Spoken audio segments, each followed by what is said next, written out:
अस्सलाम वालेकुम। उम्मीद है आप लोग सब खैरियत से होंगे और कोरोना से रिलेटेड जितनी भी एहतियाती तदबीर हैं उन सब को फॉलो कर रहे होंगे।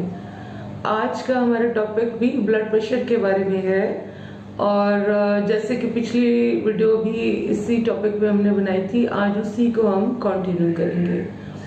अब जो है मसला ये है, किसी का ब्लड प्रेशर जब ज़्यादा आ जाए, आपको तो पता है कि जैसे मैंने पिछली वीडियो में आपको बताया था कि जब आप डॉक्टर के पास जाते हैं तो आपकी दो ब्लड प्रेशर की रीडिंग्स वो आपको बताता है, एक ऊपर वाली और एक नीचे वाली। ऊपर वाली को हम सिस्टोलिक और नीचे वाली को डायस्टोलिक कहते हैं। आपको पता होना चाहिए कि नॉर्मल ब्लड प्रेशर कितना होता है। नॉर्मल जो है वो ऊपर वाला ब्लड प्रेशर आपका 90 से 120 हो और नीचे वाला 60 से 80 हो। अगर जो है कुछ लोग जिनकी एज ज़्यादा होती है उसमें हम 130 ऊपर से नॉर्मल समझते हैं और नीचे वाला जो है वो 85 मिलीमीटर ऑफ मर्करी तक नॉर्मल समझते हैं। अब अगर आपका ब्लड प्रेशर किसी क्लिनिक में या किसी घर में आप चेक कर रहे हैं तो आपको लगा कि आपकी रीडिंग जो है ना वो ज़रा ज़्यादा हो गई है, तो आपने इस चीज़ में बिल्कुल घबराना नहीं है। आपने ये करना है कि आप ब्लड प्रेशर को तकरीबन 8 से 10 दिन तक उसको जो है ना मुतवातर एक दफ़ा सुबह चेक कर लें, एक दफ़ा शाम को चेक कर लें। लेकिन जब आप चेक कर रहे हैं तो आपको मालूम होना चाहिए कि आप बिल्कुल अच्छे से रेस्ट वाली पोजीशन में हो, ना आपने एक्सरसाइज थोड़ी देर पहले की हो और ना ही कोई कैफीन वाली ड्रिंक ली हो। आप रेस्ट करके थोड़ा उसके बाद अपना ब्लड प्रेशर चेक करें और इसको रिकॉर्ड करते रहें, लिखते रहें किसी जगह, क्योंकि जब नेक्स्ट टाइम जब आप डॉक्टर के पास जाते हैं तो डॉक्टर आपको देख के वो बता सकता है कि आपका ब्लड प्रेशर ज़्यादा की तरफ है या नॉर्मल है।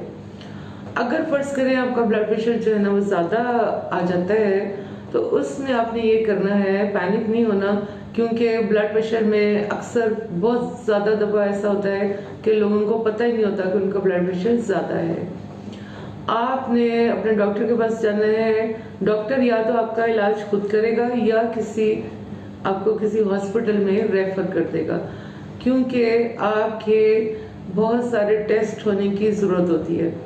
टेस्ट में क्या है कि आपका ब्लड शुगर चेक हो सकता है, ब्लड कोलेस्ट्रॉल चेक हो सकता है, आपके गुर्दों के टेस्ट हो सकते हैं, आपके जिगर के टेस्ट हो सकते हैं, दिल के लिए आपकी ECG हो सकती है, एक्सरे चेस्ट हो सकता है और उसके बाद डॉक्टर जो है वो आपको टेस्ट की रिपोर्ट्स आने के बाद आपको दवाई तजवीज़ करेगा। दवाई के साथ साथ आपको एक नॉन डायरेक्ट ट्रीटमेंट भी दी जाती है, यानी आपको अपना लाइफस्टाइल जो है ना वो चेंज करना होगा। उसके लिए क्या करना है आपने कि एक तो सबसे पहले जो अगर आप नमक बहुत ज़्यादा ले रहे हैं उसको कम कर दीजिए। आपका अगर वेट ज़्यादा है आप उसको कम करने की कोशिश करें और इसके अलावा एक्सरसाइज है। एक्सरसाइज बहुत इम्पोर्टेंट है क्योंकि ये ब्लड प्रेशर को बहुत ज़्यादा कम करती है। आपने अगर एक्सरसाइज में आप नॉर्मल वॉकिंग कर सकते हैं, साइकिलिंग कर सकते हैं, कुछ लोगों को अगर स्विमिंग आती है तो वो भी एक्सरसाइज है और ये एक्सरसाइज आप तकरीबन हफ्ते में 5 दफ़ा ज़रूर कीजिएगा।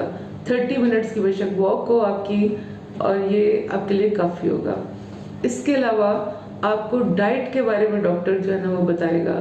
डाइट में क्या करना है आपने कि आपने लीफी वेजिटेबल्स का इस्तेमाल ज़्यादा करना है, फ्रूट का इस्तेमाल ज़्यादा करना है, कार्बोहाइड्रेट्स को थोड़ा सा कम कर देना है। कार्बोहाइड्रेट्स आपको पता है कि रोटी, चावल, निशास्ते वाली सारी चीज़ें, पास्ता वगैरह इन सब में होते हैं। इसके अलावा आपने जो गोश्त लेना है वो कोशिश कीजिएगा वाइट मीट हो, जैसे मुर्गी है, मछली है और रेड मीट आप ले सकते हैं, लेकिन हफ्ते में 2 या 3 दफ़ा, वो भी थोड़ी अमाउंट में। और जो फ्रूट्स हैं वो भी यूज़ कर सकते हैं। कोशिश ये करें कि आप अपनी डाइट को तकरीबन 5 से 6 पोर्शंस में डिवाइड कर लें। पोर्शन क्या होता है कि जैसे अगर एक फ्रूट, बड़ा फ्रूट है, जैसे बड़ा बनाना है, बड़ा एप्पल है, वो एक पोर्शन होगा। इसी तरह छोटे जो फ्रूट्स हैं वो 2 छोटे फ्रूट्स एक पोर्शन होगा। और अगर बहुत छोटे फ्रूट्स हैं तो वो आधा कप जो है ना वो एक पोर्शन होगा। इसी तरह से जूस का एक छोटा जो पैकेट होगा वो आपका जो है ना वो एक पोर्शन होगा।